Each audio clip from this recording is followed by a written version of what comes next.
Welcome back to A Celtic State of Mind. It is Wednesday afternoon. I'm Paul John Dykes, and looking at the team that has been assembled for this Wednesday bulletin, we've got Patrick McGill, Paddy Sinnott, John Hughes, tremendous back four. I'm playing left back. Yogi, I'm going to come straight to you. We've been fined, big UEFA fine, and it's been misreported by several mainstream platforms who want to be first rather than get the truth. John, it's frustrating as hell, but so predictable, isn't it? Well, I mean, I see that they've changed it, but they didn't even do a cursory check.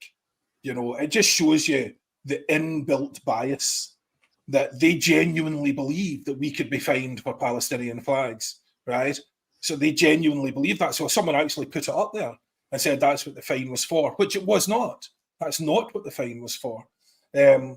But the fact that someone actually believes that and would post it without checking at all, without any thought as to, that can't be true, surely.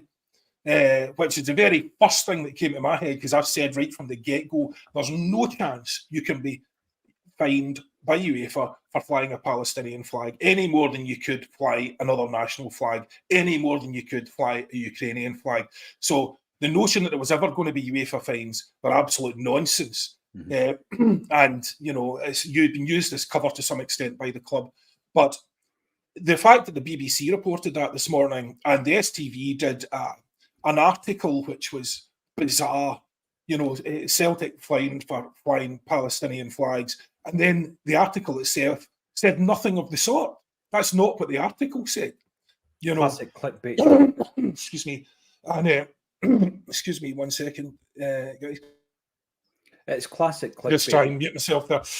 Yeah, so effectively, you know, what they've done is they've put a headline up. I mean, the example I gave, it was equivalent of a headline of child murderer. And the story is young child eats candy floss at a fun fair. Witness said she absolutely murdered it. You know what I mean? And that's the equivalent of what that article is. It's total nonsense. It's disingenuous, it's deceptive, and deliberately so. But the article by the BBC is an absolute disgrace. The fact that someone put that up without checking it first, absolute nonsense. So what we've actually been fined for, excuse me, is the PFLP flag. And the PFLP, for those who don't know, is the People's Front for the Liberation of Palestine, or we would have known them back in the day as a PLO. So, you know, if you're flying that, you're going to get fined. And someone decided it would be a good idea to fly that. It wasn't a good idea. I mean, anyone would have known that before you went in. You know, any organisation of that sort, if you put up flags like that, you're going to get done. And that's understandable, because there are plenty of people, regardless of how you feel about this conflict, there are plenty of people in other countries that would be flying Nazi flags if they could get away with it. So, you know, we have to have some sort of balance, and that's absolutely fine. But the pure deceptiveness of trying to say that we were fined for flying the Palestinian flag is absolutely outrageous. And it's so typical of the immediate knee-jerk reaction of everything media nowadays. There's no thought that goes into anything. Not for a second did someone think that was a bad idea, or even to question it. And as I say, that just displays their own unconscious bias, just straight off the bat. The fact that they thought that was plausible, and just the desperate need to have a kick at us, just really, really, really disappointing, really irritating, and people showed their support for a worthy cause, and then to try and demonise those people, you know, despite one a date with a flag that was inappropriate, to try and demonise everyone else that wanted to show support, you know, it is really, really disgraceful in my view. No, it is, and by the way, we understand how the whole online game works. Paddy, you write on a daily basis numerous articles, and there are certain techniques to try and get the attention of people to read your article. Of course there is. Yeah. You're in an environment where there is a deluge of information every single second of the day now. And yes, you can be cute with the way you word your titles, Paddy, but you never go to the extent of basically telling a lie to try and, you know, draw people in so you can get the clicks. But that's exactly what's happened this morning. It is, and you're right. There is an element of you have to kind of design headlines to attract people's interest. But what you can do is design the headline to completely mislead the reader, and that's something that's been a bugbear of mine for since I've been doing this job for the last 3 or 4 years. Because there's some things that I read in the media that the headline has got absolutely nothing to do with the content within the article. That these mainstream kind of outlets get away with, that I would be severely sanctioned for. And I've been saying that for years since I started writing about Celtic. And I'm not even a qualified journalist, mate. I've never been to uni. I've never studied to any length of degree on how to be a journalist or anything like that. I'm just a Celtic fan with a laptop. I love writing about Celtic. Any kind of content I find about Celtic, I'll write about it. But the headline's got to match what's within the content. And if I pitch a headline or if I send a headline and it's got, and obviously the content idea and it's got nothing to do with what I'm writing about, I'm quite rightly told, no, you can't write that.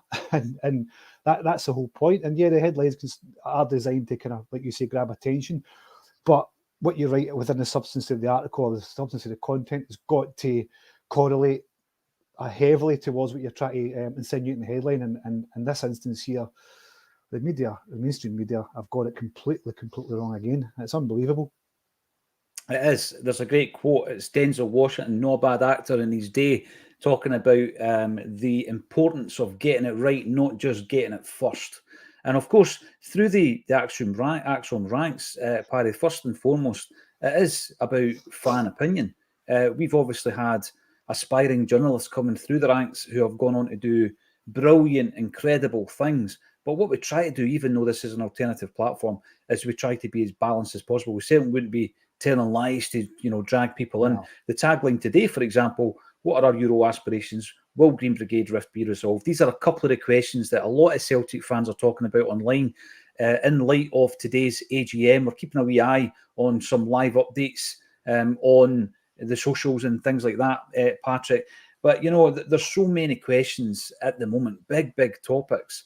And on the one hand, you don't want it to, remove the focus away from the fact that we've got a fantastic coach developing a right good batch of players, and we're trying to develop everything on the park. And some of the performances this season have been brilliant to watch. But there are issues. We're not like a spoiled bunch here, Patrick, who are looking for issues where there are none. There are big issues, and some of the things that certainly I agree with, and I've seen on the and I've seen online, are things like the rift with the Green Brigade, the lack of diversity of thought and ideas in the Celtic boardroom. I've mentioned a couple of guys who have been in there for a collective 40 years service on a Celtic board. I mean, at what point does that not become an echo chamber? An old pals act. Let's get a bit of freshness in there. Big issues about European aspirations, recruitment strategy, the lack of development of youth players for Celtic. Massive big issues, Patrick. But yeah, let's not forget that we do have a very good and capable team on the park. It's not about us just looking for things to moan about. Patrick, this is the best time to bring up these issues when you're successful. Yeah, exactly. You need to fix the roof when the sun's shining. We're off the back of a treble. We've got a healthy sort of financial status. A few points clear in the league. We're in the Champions League. We've pocketed that money. Sell out our season tickets every year. So we're in a good position. But it doesn't mean we sort of sit and just enjoy and lie back and think, oh, everything's brilliant. We do need to resolve these issues. At the moment, as you say, as the tagline says, we've got a very loud and vocal part of the support who create a lot of the atmosphere on the ground banned, and that section's lying empty. And I think, if we're all being honest, that section lying empty is the problem a lot of people have at the minute. I think to get people into that section and to create an atmosphere and to have the stadium sold out, especially for big games like Feyenoord and the Derby in a month's time, I think that's a big issue for a lot of people. How that gets resolved, I'm not sure. Hopefully there is a quick resolution. I know they were planning a day of action this Saturday against Motherwell. Hopefully that won't go ahead. Hopefully there is a resolution, but it'll be interesting to see if it does go ahead, what that will look like.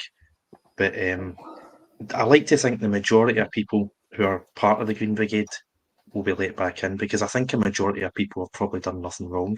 I mean, when you look at the charges, it sounds like it's individuals or maybe a small group of individuals. And to address the other point, the tagline, we did have a sort of mixed bag of recruitment during the summer, as we discussed last week on this podcast. Last Wednesday, a lot of the players are coming good now. Palmer, Yang, Home. Yeah. There's a lot of good signings, a lot of questions still, especially about the size of the squad. But as you say, it's important to put these questions to a board. I think the two people who have 40 years plus experience, these people, it needs to be questioned what they're actually adding to this boardroom and to this club, because it's not clear, and there's a lot of things that aren't clear, especially our Euro aspirations, especially our goals, 1 year, 3 year, 5 year goals. Yeah. And as you say, it's good to ask these questions when the team's doing well. It definitely is. I mean, I've mentioned a few times in the past, John, about a particular comment that was made by Ian Bankier 2 years ago. It was at the AGM. This is it verbatim. So if we talk about Europe, said the then chairman, it's a much different environment to what it was 20 years ago. We all know that. You know that. You go into the Champions League and you get absolutely pasted by the likes of Paris Saint-Germain and Barcelona. Celtic Football Club is not the Qatar government. Bizarre statement. There's a whole set of different players out there with completely different pockets. He's talking about the fact that we can't compete on the same kind of financial level. Yeah. And this for me, right, in many, many ways, right, we get it. This is the thing, John. We understand where we are in the food chain. We understand the drawbacks of playing your football in Scotland. It's as simple as that. We've been left behind since the modernisation of football. We were always that wee bit further behind. Back in the 60s, there's a reason Celtic players went to England, and it wasn't, always due to the fact that they wanted to do well in Europe, because Celtic were doing well in Europe, yet we lost big name players to English clubs. And one of the reasons, John, was the money at that time. David Hay talks about it, Lou McCarry. I think Dalglish was a slightly different example. A lot of that was down to ambition. But yeah, it's always existed, but never has the disparity been bigger than it is now. And we get all that. But I think what annoyed me about that quote, John, was the fact that it was almost like, we're throwing the towel, there's no point. There's no point because we can't compete. That's what really annoyed me about it. Well, I mean, we spoke about this the other week, and I had a fairly extensive rant on it. But let me just go back to your original points there. In terms of the Green Brigade, the board are looking for a on bended knee apology, which they won't get. And in terms of collective punishment, well, we've been hearing a lot about that recently, haven't we? So again, the board have decided to punish everyone in that section rather than have evidence against anyone who actually did anything wrong. And that seems to be fairly severe, especially given the fact that you're now saying to these people, if you've got a problem with the money, we'll refund the tickets to you. Now, people wait for years for a season ticket, years. And the last thing any of those guys are going to do is give up their season tickets, regardless of what's happening. So it doesn't matter what the club are saying. Effectively, at the moment, you're stealing the money off them because fine well they'll not ask for a refund. So, that is bang out of order, regardless. So either kick out the guys that have done something or tell them all that they all have to go. But you can't keep taking their money and basically saying we'll offer you a refund, knowing full well nobody is ever going to ask for one. So that, again, that's just deceptive and very, very poor show. In terms of the same things as what I mean, I saw some clips before I came in of Peter Lawwell starting to say the same sort of thing again. We just we did well at home against Atletico and Feyenoord. We just need to be more consistent. Is that what we need, Peter? That's nonsense. But what would be handy? Maintaining that consistency. I don't know, a better quality of player. Just a wild guess. Do you know what I mean? I don't mean to be. I know this is a radical thought, but a better quality of player, might actually help. John, that's the sort of talk will get you banned off this podcast, mate. Oh, absolutely. It's just mental stuff. It's just way out there thinking, sky blue thinking, as they say. But no, it's insane things to say like that, and it's just. See, I don't like the AGM because it's just all you get is corporate platitudes. Yeah. You get platitudes to put you down. You get platitudes in answer to legit questions, or they just duck the question, or as previously, they just lie. So effectively, you know, I don't. You learn nothing from the AGM apart from the fact you learn the names of all the board members who have been there for 1,000 years and appear to be as immovable as, you know, I don't know, whatever immovable object you care to think of, but they're certainly not going anywhere. And if you've ever been in a boardroom or in a corporate situation like that, the sort of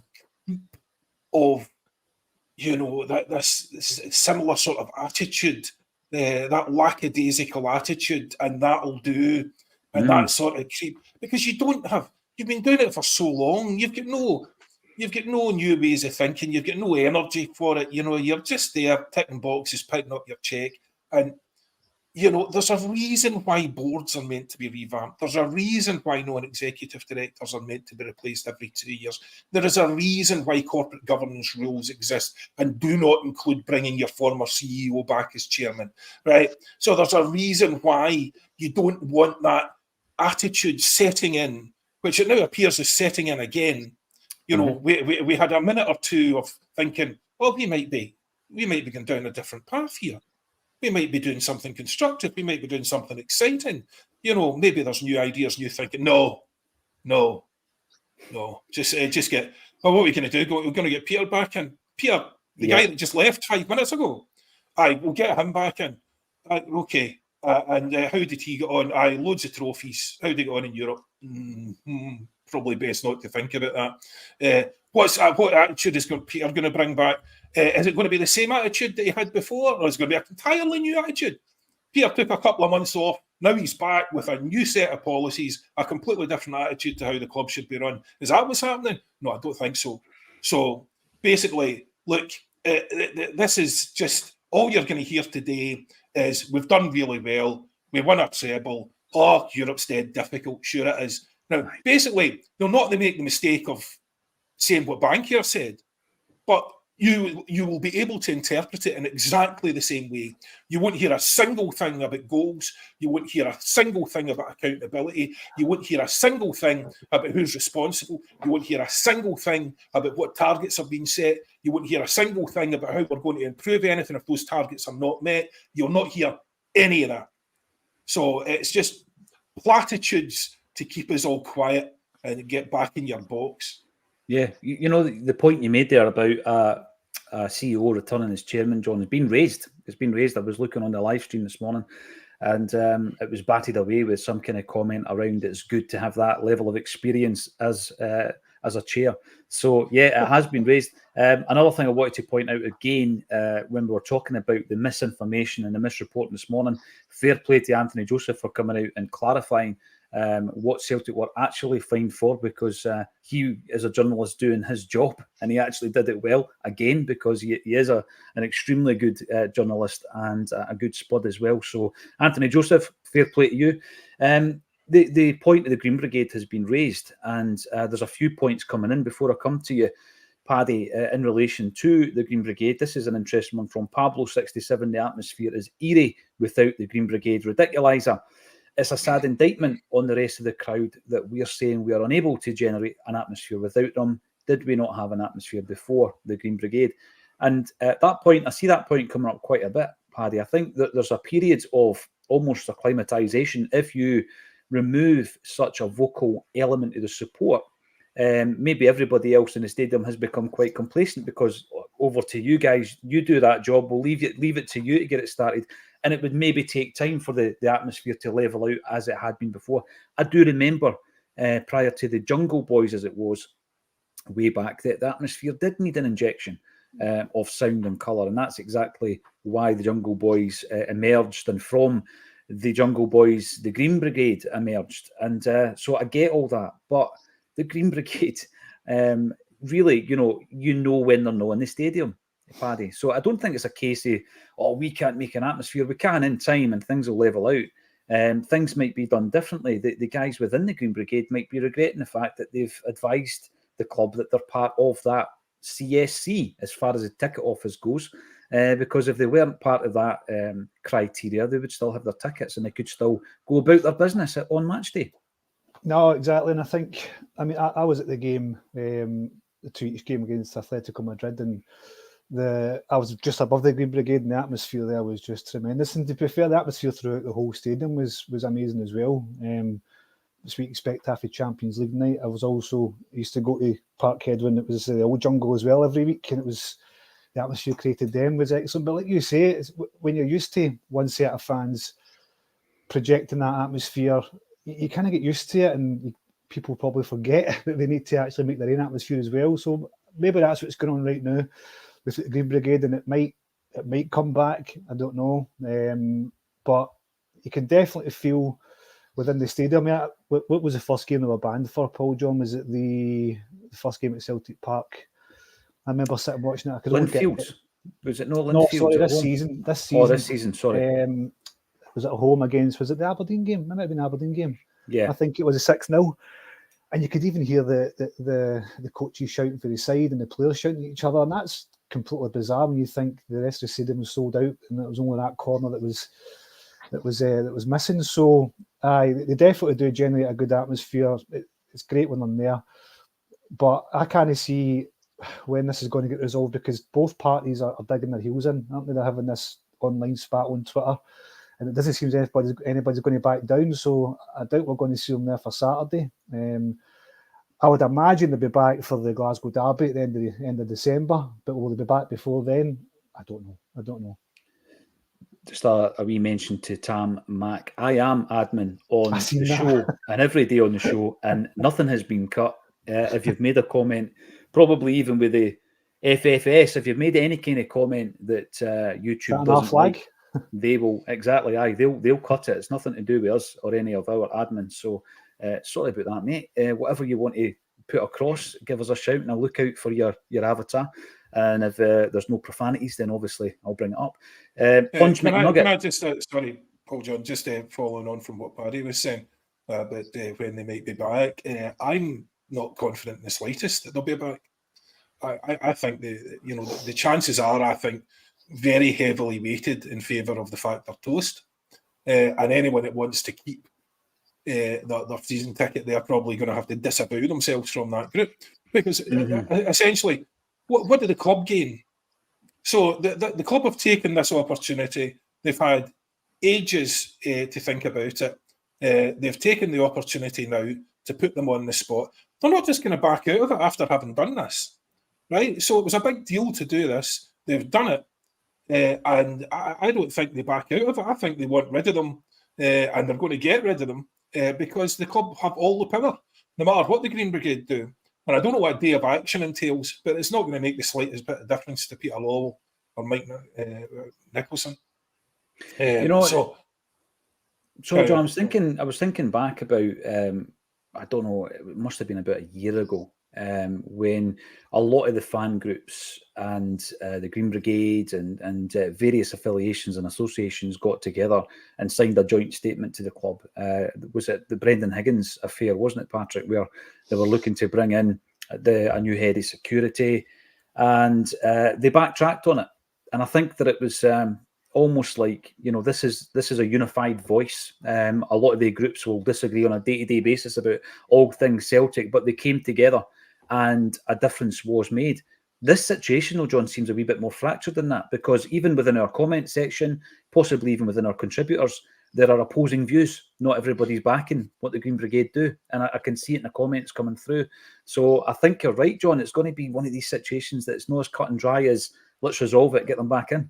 Well, as I say, they've already gone too far down the road. So why would they have done all this and taken all the flack and got all the hassle? And people are already, and as far as the mentality goes, people are already accepting the fact that they might not see them again, that there'll have to be another group.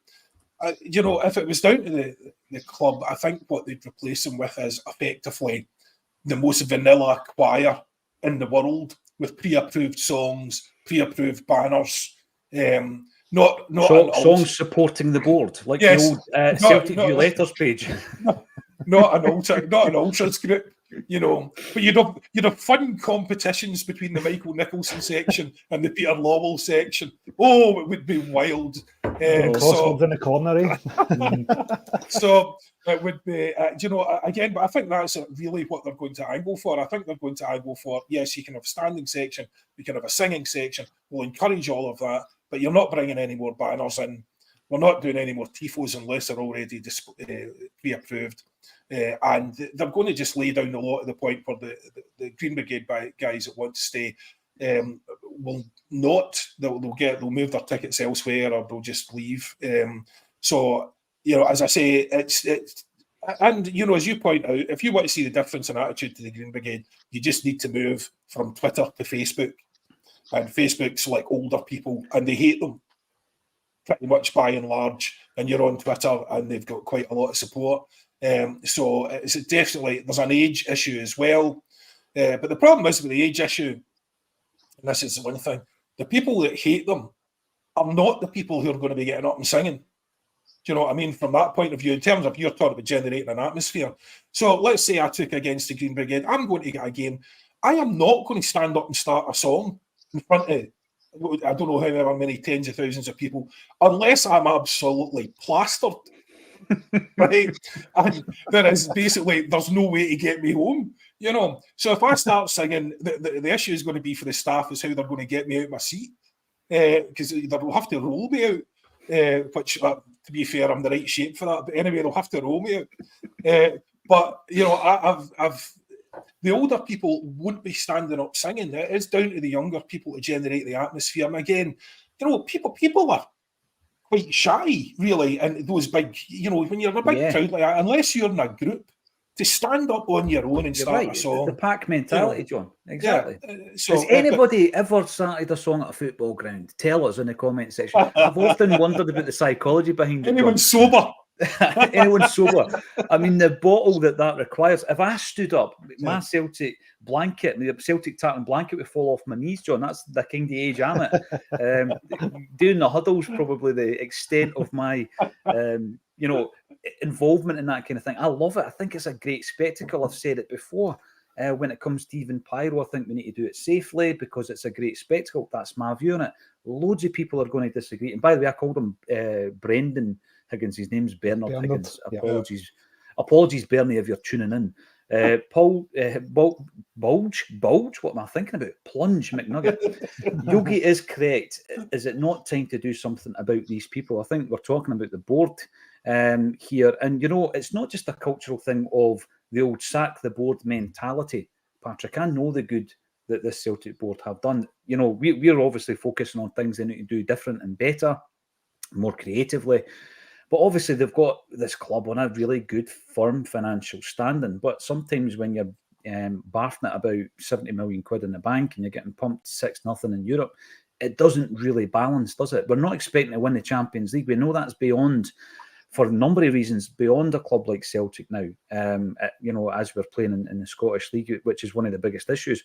However, you've got to do better than that. And I think that's what it comes down to. And sometimes it's the introduction of new ideas and a change in culture.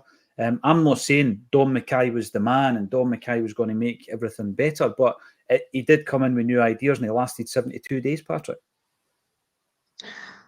Yeah, it's. I don't think we've ever really had a definitive answer on what went on there. We're 2 years and 2 months on from his resignation, I think, and people can come to their own conclusions. I read a few rumours that he was out of his depth, but I suppose there's been no official line from Don Mackay or the club. And there are questions over, what are we actually doing with this money? We get 72 million in the bank, and then 4 days later we sold Jota to a Saudi club. So I can only assume we're swimming in money. I know we've got a Barrafield redevelopment to pay for, but I don't think that's going to take 90 million quid. Although I've just seen a tweet there saying that they found a way to spend the money. They're raising the salaries of the board and senior executives. So they finally found a way to spend the 70 million, which is good. Peter says that the guys are very good and they deserve it, and it's benchmarked at the average. I don't know what average they're taking. It's average in the city of London for a Fortune 500, is it? Jeez, the average. Oh my God! Right, sorry, Patrick. No. I'm no expert on FTSE 500 companies, but I don't know how many CEOs of £120 million turnover companies are earning as much as Peter Lawwell did and Michael Nicholson are. I hope we do get answers in the European ambitions, because we don't show much ambition. I think we can all agree here, and we've discussed it already today, that the ambition seems to be to qualify and do no more and use that money to dominate Scottish football, which seems crazy. And I've said the last few weeks, I think you get 180 grand for winning the League Cup, but you get something like 900 grand for getting a draw in the Champions League. And we always seem to be 2 or 3 players away. And you can't tell me we can't compete against teams like Lazio and Feyenoord, because I think it's probably higher, but I don't think their turnover is a million miles away from where we are. And to openly admit that we have no ambition against these teams, and to then reward yourself with a higher salary, is pretty incredible. Yeah. And it's good to get a bit of positivity in the comments. Danielle, go on, John. I said before we came on, John, I'm going to ask you about the fines, and then Paddy, Patrick and myself will come in on 58 minutes to talk about all other matters concerning Celtic. But you pulled yourself back. You pulled yourself back. You think I pulled myself back, but nobody else in the comments think I pulled myself back. I'm going to say, John, you've done amazing. That's 31 minutes you've went, you've no swore. I was waiting for it. Oh, brilliant. I've been told to clam it and let Patrick and Paddy have a go. Yeah. I shall do my best. And whilst we've got 2 Patricks on the show, just to clarify, when I'm asking Patrick a question, it's for Patrick McGilp, and Paddy is Paddy Sinnott, bottom left. Joe Hamilton, we need the Ultras back at Paradise, says Joe. I think that something definitely needs to be done. I don't know what a day of action entails, Paddy. What is a day of action? Maybe some kind of protest outside the park? Is that what we're looking at? I'm guessing so. I mean, I like probably the rest, I've seen bits and bobs on Twitter. There was a day of action planned. I'm guessing it must be something between the boys and the Green Brigade or whatever. Maybe they're going to stand with banners in the Celtic way, or I'll be honest with you, I have absolutely no idea what a day of action will entail. I just know it's a distraction we probably don't need at this period of the season. We've got like 11 games coming up in 6 weeks, including 2 vital Champions League games where we're hoping to get the Europa League. I just think this is a distraction that's just that Brendan Rodgers certainly doesn't need. The players don't need it. They need all the backing they can get for the stand. But as far as the day of action goes, mate, I'm absolutely clueless about what could happen. They're going to stage a mass walkout when they're not even there. Other fans going to walk out in a form of kind of protest or support. Who knows? I'm sure we'll find out soon enough. Yeah, and I think that when it was announced in that statement, you thought, all right, it'll all get sorted out in international break, but it wasn't. No. Few interesting things happened during the international break. Matt O'Reilly gets his Denmark debut for the full team. He made a start against the North of Ireland in a 2-0 defeat, I think it was, Patrick. So brilliant to see Matt O'Reilly continuing his ascendancy, this journey that he's on. Every single challenge thrown at his feet, he manages to control it and pass it with ease. Fantastic to see him. He looked like the happiest man in international football in the pre-match team group. And for me, what an absolute gem. Pre-match, Paul Joe. What did I say? They get pumped 2-0 by the Northern Ireland. So very much, you were right. You're correct in what you said. He looked like the happiest man alive pre-match. Don't think he looked that way post-match. No, he didn't. He still looked great, though. He absolutely still looked great. On that park, wearing his Denmark kit with his socks under. Oh, he's a specimen. But Patrick, when you look at how much he's improved, not just since he came to Celtic, but under Brendan Rodgers this season, he's been our best player in my view and in my opinion as well. And I think that, you're going to get the vultures circling. We've already had a bid from Leeds United, 10 million quid in the summer. This is a player I would much rather, and I put this out there, I'd much rather we built our team around him. This is the type of player that you're thinking to yourself, no, you know what, let's show a bit of ambition here and let's build a team around Matt O'Reilly. How far can he take it? Because he's shown that whatever challenge is thrown at him, Patrick, he's able to deal with that. Yeah, definitely. And, he's been a revelation this season. I thought I thought he was a brilliant player up until this season. The first 18 months that he had. There have been patches where he sort of he didn't score for a period, or he sort of went off the boil a wee bit. But by and large, he had been certainly a pivotal player in large for large spells of his first 18 months. He'd been an exceptional player. This season, he's been different class. I think he's probably leading the way for player of the season. Palmer might be close in second, but I think it's still O'Reilly's to lose. And I would actually quite like to see us build a team around him, because as much as it maybe feels inevitable that he would command a high fee in the summer, it doesn't mean we have to sell him. We have money in the bank. We have a guy here who's brilliant in the middle of the park, who's happy at Celtic. He can't put into words how happy he is. He's a young player. And if we win the league, we're going to get another 50 odd million from Champions League money. So there's no reason that we need to sell him unless a £200 million bid comes in. Because anything under 100 million isn't going to, anything under 50 million probably isn't going to change your financial situation. So I'd quite like to see us, with a bit of ambition, build a team around O'Reilly, because he's shown in Europe he can do it.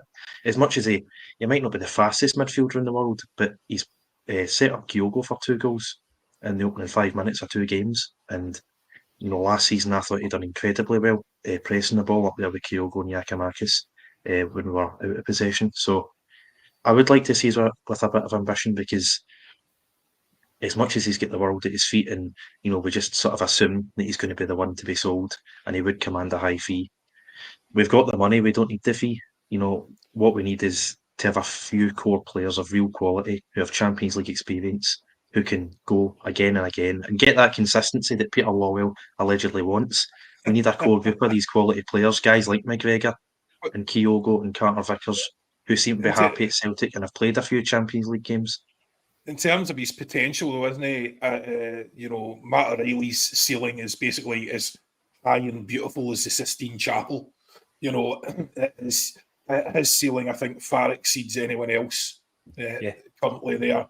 And the only reason I think he won't move, because I'm not sure he's at the level yet where like a seriously big club's going to come in for him, and I think that's what he wants. And I think he will stay with us another year, bed in at the Champions League again, hopefully get a better run at it, as we hope every year. But and he could then be on his way to a really, really top side, because I think, as I say, his ceiling is super high. And as you say, Paul John, he's taken on all the challenges. He has progressed from not playing for his second division or third division team. Was it Milton Keynes or whatever he was at the time? Refusing to play for them because he backed himself and thought he could get a better club and all this sort of stuff. So, he's been on a journey, but it's he's been hitting the mark every step of the way. And as Patrick said, whenever he's had his backward step, he's come back stronger. So, a core player for us, incredibly important. My problem, sorry, Paul John, my problem is, I agree with what you guys have said. I agree 100%. I think we should build a team around Matt O'Reilly. He has clearly got massive potential. He's a brilliant footballer. He's got amazing vision, X, Y, and Z. We've all gave him all the platitudes. But the problem I've got is, if we don't get our act together in Europe, is Matt O'Reilly going to want to stay at Celtic and get pumped 6-0 every year? Is he going to want to handle that every single? No, he's not going Champions League. That's what I mean. So unless the Celtic board match his ambition, which is to obviously be one of the best players, not just at Celtic, but one of the best players in Europe, he's not going to sit around and go, right, okay, we've got, let's say, Liverpool, Inter Milan, and bloody Real Madrid next season. We'll think of, is it going to be another cricket score? His stock will go down every time you get beat 5 and 6-0. So that is my worry, and I think if a Celtic's model is also buy young and sell to a kind of middling club. I think they've only sold 2 players in the last 10 years to what you could say is a reasonably big name, which is Kieran Tierney to Arsenal and Moussa Dembele to Lyon. But we don't do that. We don't do that very often. It's always a middle of the table, middling English Premier League club that our players go to, like Virgil van Dijk. like Victor Wanyama, and who's the other one? The other South Korean boy, who went to Fulham, I think it was Ki-Sun Young. Yeah. So we don't sell players to the kind of top echelons of European football, even English football. So that's just not going to happen. He's not going to get that big move got direct for Celtic, because it's not very often it happens. It will be a middle of the table club, and it will be for probably a record fee. But unless Celtic match his ambitions of where he sees himself, he could be gone sooner than we want. You know, I think it's a great point, Paddy. I do, because what you've got here is we're able to say to him, you've got international aspirations to play for Denmark. Look, you can do that whilst you're at Celtic. So we've proved that you can do that. You've got aspirations to play in the Champions League. You can do it at Celtic. And then the next bit, Paddy, is the bit you're talking about. Yeah, I want to do well in Europe. And that's the bit that we can't quite get there. And you've got Brendan Rodgers, who I think would work wonders with a player. I said at the beginning of the season, there was 3 guys I was really looking forward to seeing under Brendan, and Matt O'Reilly was one of them. The other 2, for various reasons, mainly injury, it's not worked out yet, Abada and Hatate. I wanted to see Brendan Rodgers working with these 3 guys and what they could do and where they could take their Celtic careers. And we know that if they take them to that levels, then you get that issue that you're talking about, Paddy, where somebody else comes in and we just can't say no. But yeah, I think the one niggling worry I've got is that bit where Matt's ambition then goes to, I want to do well in Europe. I don't want to just play in Europe. I don't want to just play in the Champions League. I want to do well. Because he's had, in 2 seasons, the Champions League football, he's had the player of the match on 2 occasions. Now, I know that's not great shakes to some people, but he's shown that he can mix it at that level. And now what he'll want to do is he'll want to take it to the next stage, won't he? Aye, but in 2 seasons, he's also been battered 5-1 with Real Madrid, 6-0. Yeah. Do you know what I mean? So there's only so much you can take. Next season will be his 3rd season. He'll probably want another crack at it to see how well he can do. And if we keep getting hit with these kind of results, he'll be off. But rather depressingly, I think it was Alan Morrison, even, sorry, Alan, who wrote an article which effectively the stat was that we're as likely to get absolutely pumped in Europe, and I mean, like, what, you know, a 5-1, 6-0, as we are to get a point, historically speaking. So, you know, if you go back over, I think you went back over the last couple of decades, I mean, that's an absolute disgrace. Absolute disgrace. It is. You know, and it's a sad indictment of where we are in Europe. And just a few points coming through. I'm looking at some of the social media updates. Brendan Rodgers states that no player has been pushed onto me. We have a structure and set up, and we are planning for longer term in our signing strategy. Joe McHugh asked Peter Lawwell about the 5-way agreement, and does he stand by the previous AGM statements that he has never read it? You're always going to get asked that question, because, you know, to say, I've never seen Joe's it. a man to do it, isn't he? Joe's a man to do it. Joe will do that. How did we arrive at a point in Mark Lawwell? And Michael Nicholson states that Ange said that he had worked with him at City and wanted him. Brendan Rodgers came back because the recruitment side had improved. I find it really interesting that, you know, at the time that he left, and we're talking about Malumbo and McGinn and all that kind of stuff, it was never confirmed at the time. These things never are. But now that Brendan Rodgers is talking about it, he's confirming, I wasn't happy with getting presented with Marvin Compere and bloody Marvin Schved and all these guys. Brendan also says, I make the final decision on whether we sign a player. Brilliant. This is kind of stuff that you want to be asking Brendan Rodgers and the Celtic board at the AGM, and I'll try and keep you updated because it is happening as we speak as well. John, I'm going to let you run for a few minutes. Sorry, on you go, John. Okay. Well, let me. Are you nipping off for a minute? Just for a second, yes. Okay. Well, right. Okay. Well, you nip off, and I'll carry on with the boys then. Fantastic. I knew you'd be able to, John. I'll be back in just a moment. Yeah. No, the point I was going to make about how we ended up with Mark Lawwell was obviously just the fact that it's coincidence, because he was independently, very clearly, the best man for the job, and there's no way that his dad or him he could be accused of nepotism. So yeah, we're just very fortunate to have a man of his skill and ability. You know, he'd never done that job before. He was in a different job at City. You know, he'd worked with someone, people at City, but he wasn't doing this job. So we're just very lucky to have him, I suppose, and we'll see how that pans out. What do you reckon, Paddy? Is that just purely on his record, do you think? Let's just say, it's an amazing coincidence. But in the same token, since he has came in, the recruitment of the last, what would you say, season and a half has been pretty decent. When you look at the kind of players that we've brought in, I think with the Japanese boys that have come in, Matt O'Reilly obviously came in when Nicholson was at the helm. The recruitment's actually been pretty decent. We don't, like Paul John said before he left there, we don't see the likes of Marvin Compers and Malumbus anymore. We're starting to see like kind of really good footballers come through. So I think sheer luck is what I would call it, John. Sheer luck that we managed to nab him for the biggest clubs in Europe. Yeah, well, wasn't it Lawrence, though, I think the other day, that pointed out the fact that, yes, I mean, these players might come good, but they are projects to a large degree. Of course. So they might come good, but they're coming good far too late in the season. So, they all have to bed into a certain degree. So you're starting to see some of them come through now. But the European season's already over.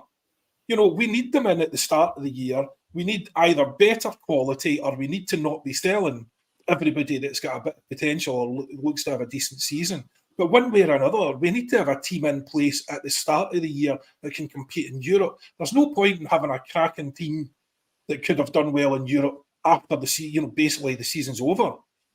Although there is, I believe, a sequence of freak results that might actually end up in us finishing second in this group, which would be, which we would need to eat some humble pie here.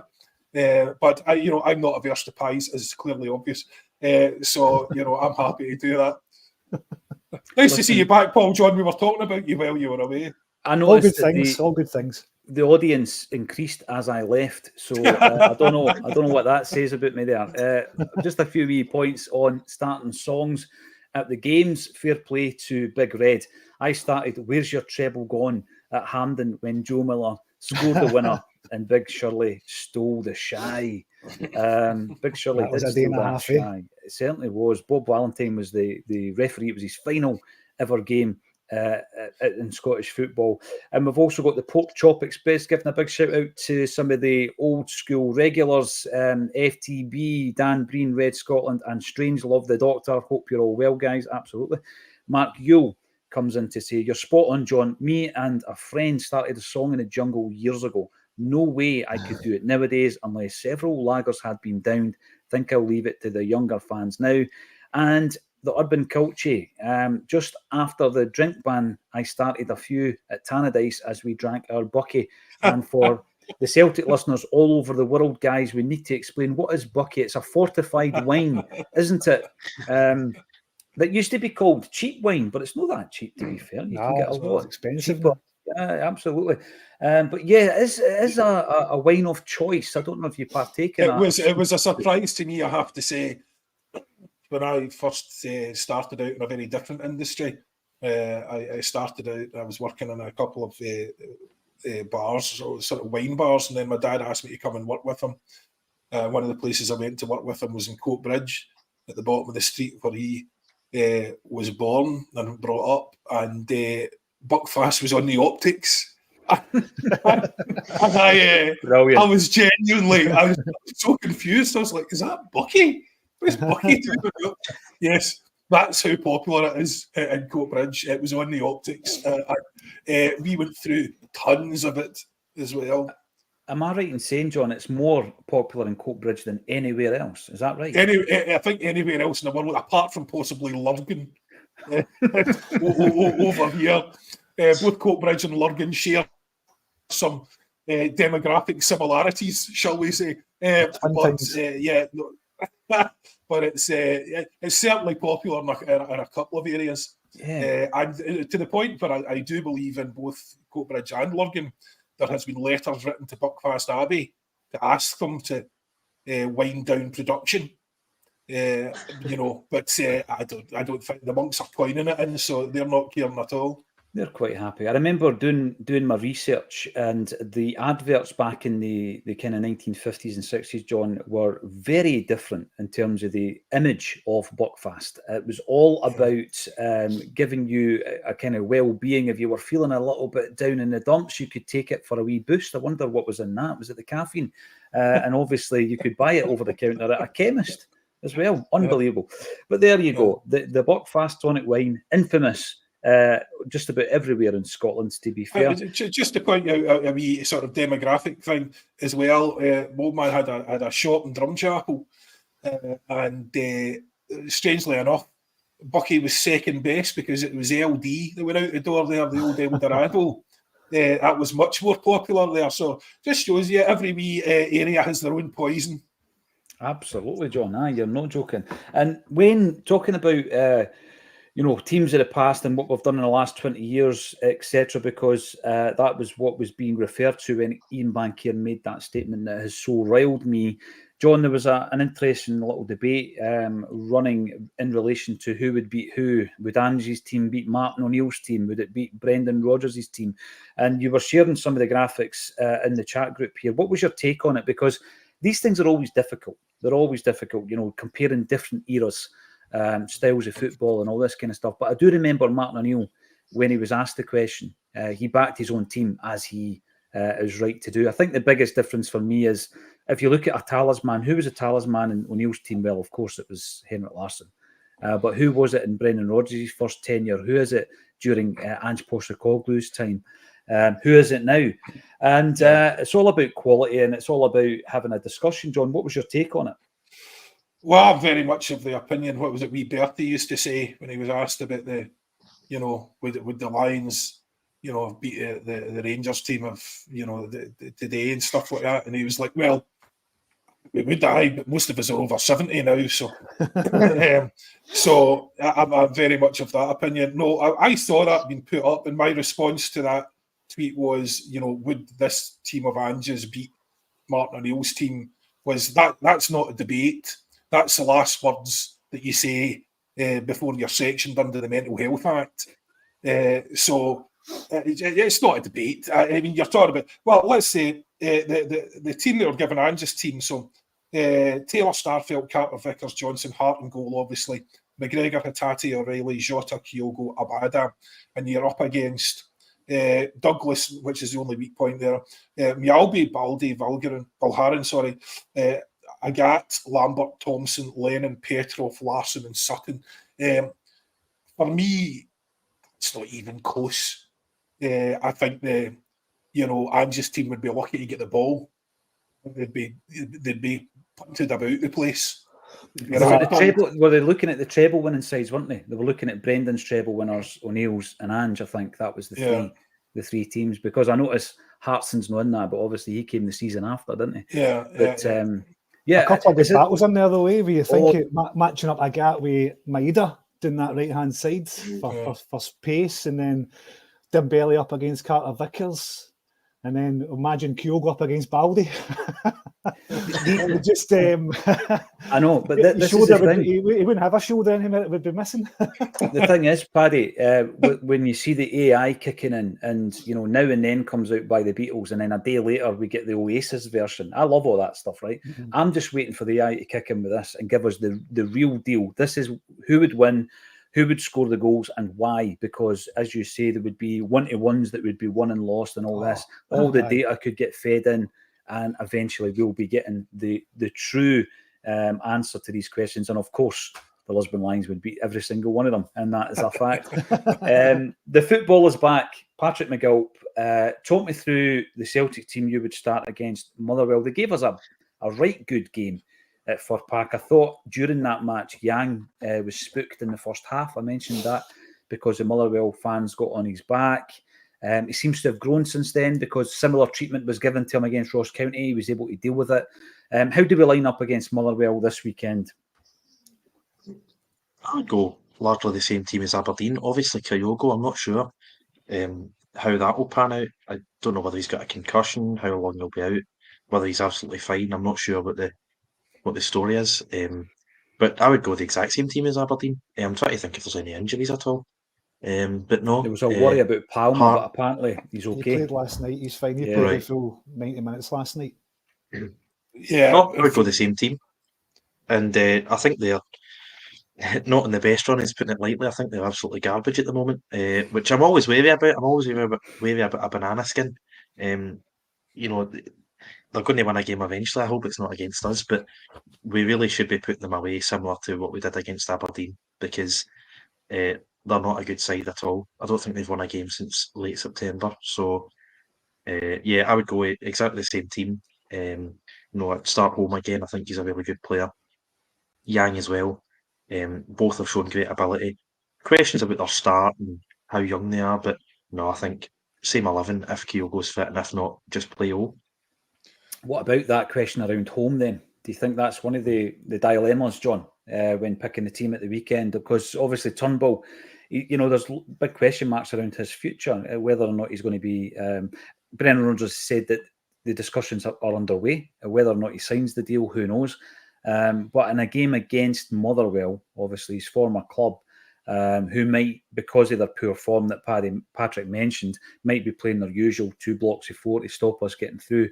The likes of Turnbull's great for that type of thing, to break through the defences, isn't he?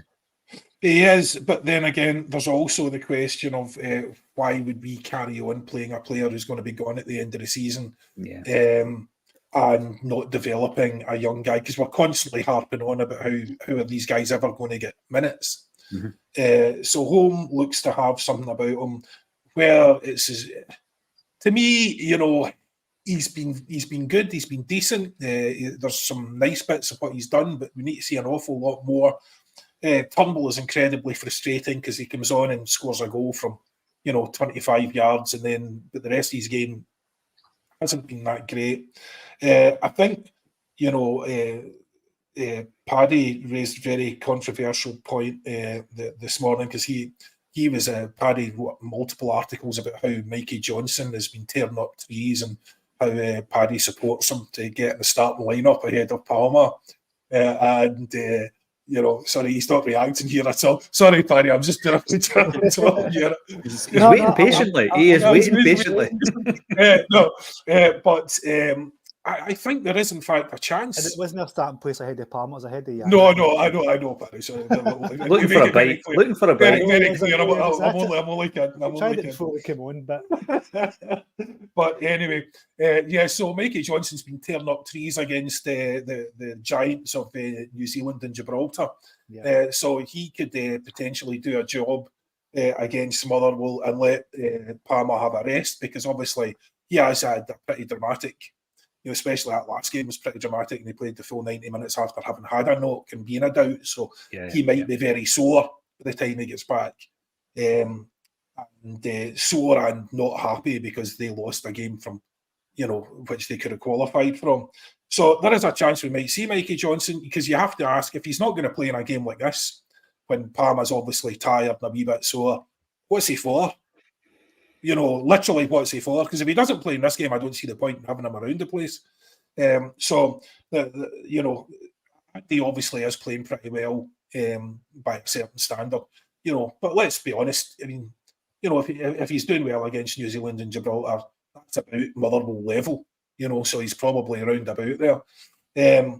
So that could be interesting to see if he does anything there. Other than that, the easiest thing in the world for the manager to do is just say same again. Mm-hmm. After a 6-0 win, why would you disrupt a team for guys that just absolutely put Aberdeen to the sword 6-0? Why would you change that? It's the easiest thing in the world for him to do, is regardless if they come back, they say they're fit, they're playing. But we've also got to manage them. If you're managing them cleverly, you've got to manage them through these situations. And Cal McGregor, someone was pointing out his heat map the other day covered more ground than anyone else. I would like to see we don't want to take any risks at the same time. You can't really blame the manager. You don't want to take any risks. But I think if we get a couple up, you've got to get these guys off early. Really early, far earlier than you would. If you're a couple up after 25 minutes, it's unlikely that's going to be pulled back. Just get these guys on. Give them some game time, see what they've got. We could also if he doesn't fancy the winger situation, just change formation and play a big Owen Kyogo up front and give Holm and Turnbull a run out in the midfield. I think it's interesting, John, that he has definitely been bringing McGregor off. And I'm talking 10, 15 minutes before the end of the game, but it's with that in mind, isn't it? Just to give him a wee bit of a break and a rest because of the amount of minutes he plays both for club and country. Two names that have come up, though, David Turnbull and Mikey Johnson. Paddy, I'll leave you with your last words because you were sitting there so patiently when John was looking for a bite. David Turnbull and Mikey Johnson. We've been hearing in the last few days Kobayashi's on his way out. It's no big surprise. There's a few others who will follow him.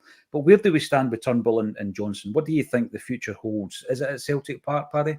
I can't see either being at Celtic at the end of this season. And it's no. I mean, I've said in the show a few times that I'm a big fan of homegrown talent coming through. I love it when a player comes through and for the ranks or even a young Scottish player. But let's just say, for example, Mikey Johnson does get a start this weekend. It's not through merit, it's through necessity. And that's what I was saying to John in the chat earlier on. It's not as if he's been ripping up trees in training, because if he was, he'd get more than 25 minutes this season against Hibs, in which Brendan Rodgers also highlighted the fact that he made a mistake and gave away possession. Mm-hmm. So he never exactly kind of did anything special with 25 minutes against Hibs. As for David Turnbull, again, he's another one that I would love to have seen make it at Celtic, but apart from his long-range shooting, he just doesn't really have anything else to add to the team. He doesn't have that incisive pass that I've seen. Doesn't have, I don't know, the energy in the midfield that's needed, like the kind of energy Hatate's got, O'Reilly's got. So I can't see any two of them being at Celtic at the end of the season. It might be better for both their international careers as well. Because, I mean, let's not forget, Turnbull was a Scottish international when he joined Celtic. He's not had a sniff of the Scotland team for, I don't know, over a year and a half now. So I think it'd be best if they both just moved on and hopefully they can get a club that's going to play them every week. Because that's what they need. They're not going to get that at Celtic. They're just not good enough to compete with what's there at the club. No. And I think there's been some really good examples of players going away elsewhere and really progressing. You know, some of the lads who have gone over to Italy, for example. I think Jack Hendry's been a great example of a player who no one batted an eyelid when he left the club. And he's gone on and created a career for himself elsewhere. These guys have got talent, Paddy. The timing, the type of football that Brendan wants, the type of a midfield player that Brendan Rodgers wants in this team may not be David Turnbull. So hopefully we will find a resolution over the next few weeks as to the futures of that type of player. Motherwell this weekend, looking forward to it. And obviously we will find out before then what the situation is with the Green Brigade. The AGM will give us loads to discuss tomorrow, I'm sure. We'll be back as normal at 12:30. Thank you, everybody, for getting involved in the comments section. And thank you to Paddy, Patrick and John for joining me once again on A Celtic State of Mind. Yeah.